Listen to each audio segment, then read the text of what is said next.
Hello student, Saraswati classes में आपका स्वागत है। और आज हम बात करेंगे एक नए टॉपिक के बारे में। लास्ट बार हमने जो टॉपिक देखा था वो देखा था strength of acid and base, और आज जो हमारा टॉपिक है वो है सॉल्ट। अब सॉल्ट क्या होते हैं? जैसा कि मैंने आपको बताया था कि जब कोई भी मेटल नॉन मेटल के साथ में रिएक्ट करती है तो उस कंडीशन में जो कंपाउंड बनते हैं उन्हें कहा जाता है सॉल्ट। ठीक है, इस चैप्टर में ये इस चैप्टर का लास्ट टॉपिक है, और ये जो सॉल्ट वाला टॉपिक है इसमें से मेनली अगर आपको क्वेश्चन आते हैं तो वो आते हैं इनके यूजेस के बारे में कि इन सॉल्ट जो होते हैं इनके यूजेस क्या है। इस चैप्टर में आपको जो पढ़ना है वो है NaOH, सोडियम हाइड्रोक्साइड, इसके अलावा CaOCl2 जिसे हम ब्लीचिंग पाउडर कहते हैं। नेक्स्ट जो है वो है बेकिंग सोडा, उसके बाद में वॉशिंग सोडा, और लास्ट जो इसके सॉल्ट होगा वो होगा कैल्शियम सल्फेट, या फिर उसे हम कहते हैं प्लास्टर ऑफ पेरिस। ठीक है, तो ये 5 तरीके के सॉल्ट आपको इस टॉपिक के अंदर पढ़ना है। स्टार्ट करते हैं पहले वाले से जिसका नाम है NaOH, सोडियम हाइड्रोक्साइड, और इसे एक और नाम से जाना जाता है वो है कास्टिक सोडा। अब बनाने की जो मेथड होती है इसकी वो होती है कि जब NaCl की रिएक्शन H2O के साथ में करवाई जाती है और इसमें इलेक्ट्रिसिटी पास की जाती है तो NaCl H2O के साथ रिएक्ट करके बनाता है सोडियम हाइड्रोक्साइड, साथ में Cl2 और H2 गैस यहाँ पर रिलीज हो जाती है। इस मेथड को क्लोर एल्कलाई मेथड भी या क्लोर एल्कलाई प्रोसेस भी कहा जाता है। इसमें क्या होता है, कंटेनर होता है, उस कंटेनर में 2 इलेक्ट्रोड लगे होते हैं,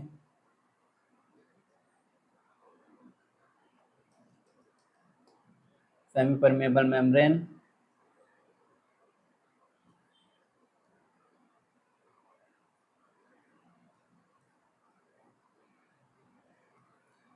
इलेक्ट्रोड को बैटरी से कनेक्ट कर दिया जाता है।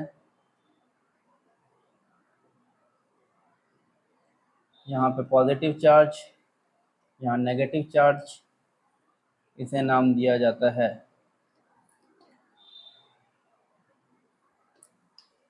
एनोड, और ये होता है कैथोड।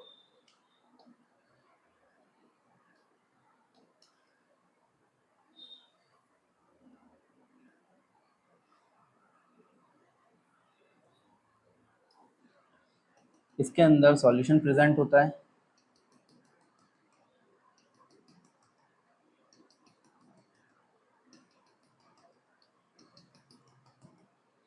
और यहाँ से इंसर्ट किया जाता है ब्राइन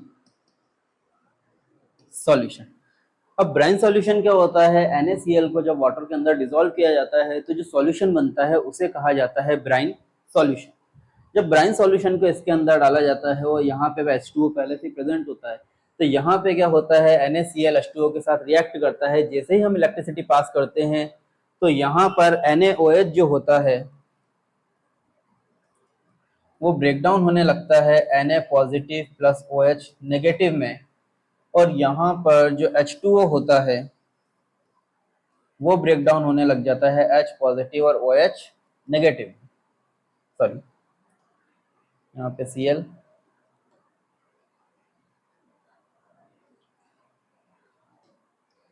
NaCl जो है वो Na पॉजिटिव और Cl नेगेटिव में ब्रेक डाउन होने लगता है, जबकि H2O जो है वो H पॉजिटिव और OH नेगेटिव में ब्रेक डाउन होता है, जिसकी वजह से Na positive plus OH negative react करके बना लेते हैं NaOH। हाइड्रोजन जो होता है वो एक और हाइड्रोजन के साथ मिलकर H2, और Cl नेगेटिव एक और Cl नेगेटिव के साथ मिलकर Cl2 बना लेते हैं, और इस तरह से यहाँ पे हाइड्रोजन गैस और Cl2 जो है वो रिलीज होती है।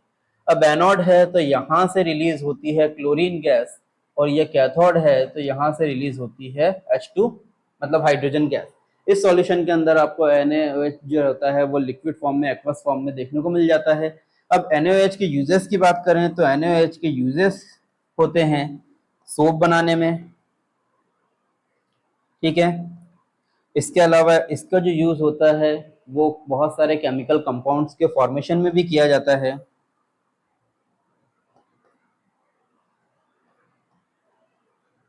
केमिकल कंपाउंड फॉर्मेशन में इनका यूज किया जाता है।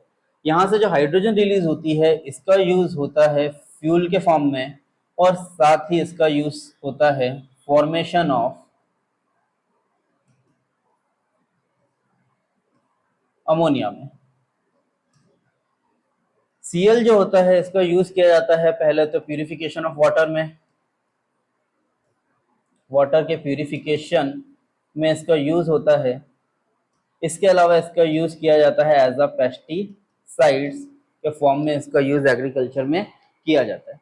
तो ये जो मेथड होती है इसे क्लोरोएल्कलाइन मेथड कहा जाता है। जब NaCl को H2O के साथ में मिलाकर इलेक्ट्रिसिटी पास करते हैं तो वहां पे हमें सोडियम हाइड्रोक्साइड देखने को मिलता है, साथ में क्लोरीन और हाइड्रोजन गैस भी यहाँ पे रिलीज होती हुई दिखाई देती है।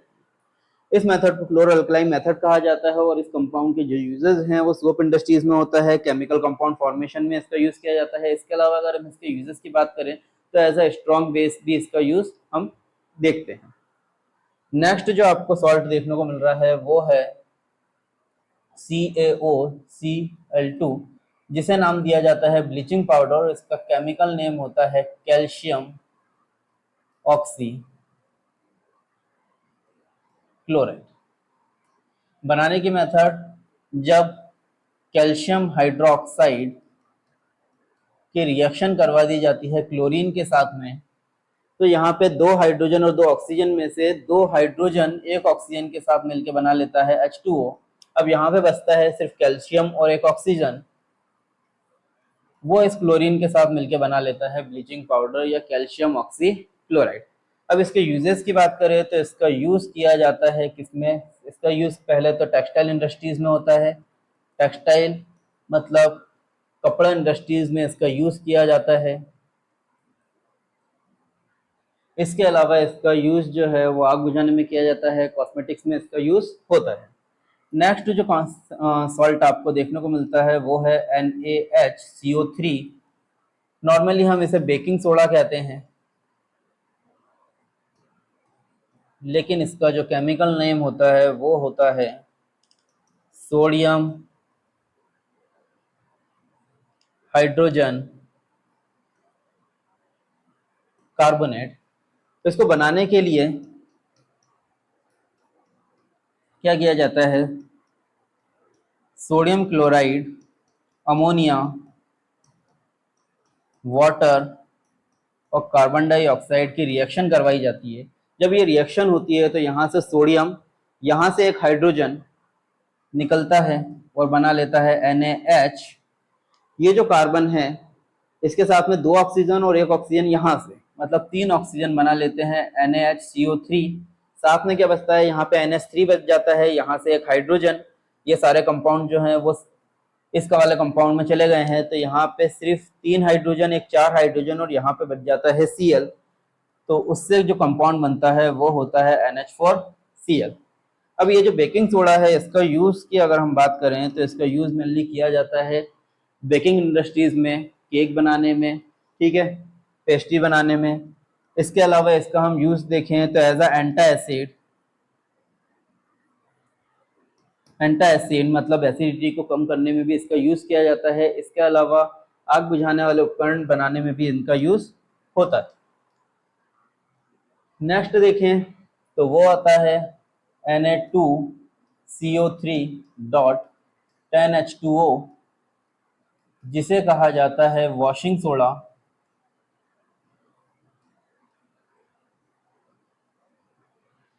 बनाने की मेथड, Na2CO3 मतलब सोडियम कार्बोनेट की जो रिएक्शन है वो डायरेक्टली हम 10 मॉलिक्यूल ऑफ वाटर के साथ में जब करवाते हैं तो ये 10 मॉलिक्यूल ऑफ वाटर अटैच हो जाते हैं डायरेक्टली सोडियम कार्बोनेट के साथ में और बन जाता है washing soda.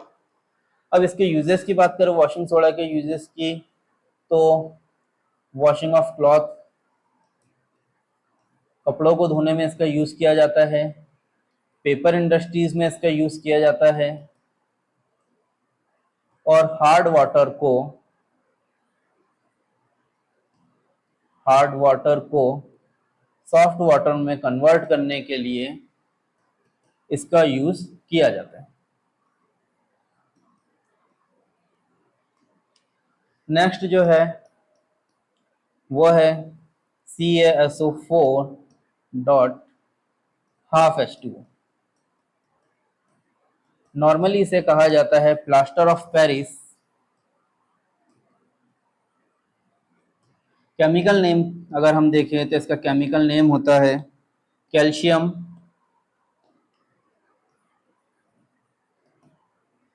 Sulphate Hemy hydrate. बनाने की मेथड देखें तो एक कंपाउंड होता है जिसका नाम होता है जिप्सम, जिसके अंदर 2 मॉलिक्यूल ऑफ वाटर प्रेजेंट होते हैं। जब हम इसे हीट करते हैं अप्रोक्सीमेटली 100 डिग्री सेल्सियस पर, तो यहाँ पर 1.5 मॉलिक्यूल ऑफ वाटर निकल जाता है और सिर्फ हाफ मॉलिक्यूल ऑफ वाटर बचता है। इस हाफ मॉलिक्यूल ऑफ वाटर वाले कंपाउंड को नाम दिया जाता है प्लास्टर ऑफ पेरिस। ठीक है, अब इसके यूजेस की बात करें तो इसका यूज होता है सबसे पहले तो इंटीरियर डिजाइनिंग में, घरों के इंटीरियर में। इसके अलावा टॉयज बनाने में इसका यूज किया जाता है। बोन को फिक्स करने में, जब हड्डी टूट जाती है तो सेट कंडीशन में हड्डी को एक प्रॉपर पोजीशन में फिक्स करने में जो प्लास्टर यूज होता है वो भी किसका होता है, प्लास्टर ऑफ पेरिस का ही होता है। इसके अलावा टीथ डेंचर बनाने में, मतलब दांतों का जो सांचा बनाने में भी क्या किया जाता है, इसका यूज किया जाता है। एक क्वेश्चन आता है कि कैल्शियम मतलब प्लास्टर ऑफ पेरिस को जब हम क्या कर देते हैं, एटमॉस्फेयर में खुला छोड़ देते हैं तो क्या होता है, मतलब एटमॉस्फेयर में उसे खुला क्यों नहीं छोड़ना चाहिए। इसका रीजन है कि जब हम प्लास्टर ऑफ पेरिस को एटमॉस्फेयर में खुला छोड़ देते हैं तो उस कंडीशन में ये एटमॉस्फेयर की मॉइस्चर को एब्जॉर्व करके एक हार्ड सब्सटेंस बना लेता है जिसे नाम दिया जाता है जिप्सम, और फिर प्लास्टर ऑफ पेरिस का यूज नहीं कर सकते हैं। ठीक है, तो इसीलिए इसे एयरटाइट कंटेनर में रखा जाता है। अब एक और चीज है, उसका नाम है वाटर ऑफ क्रिस्टलाइजेशन।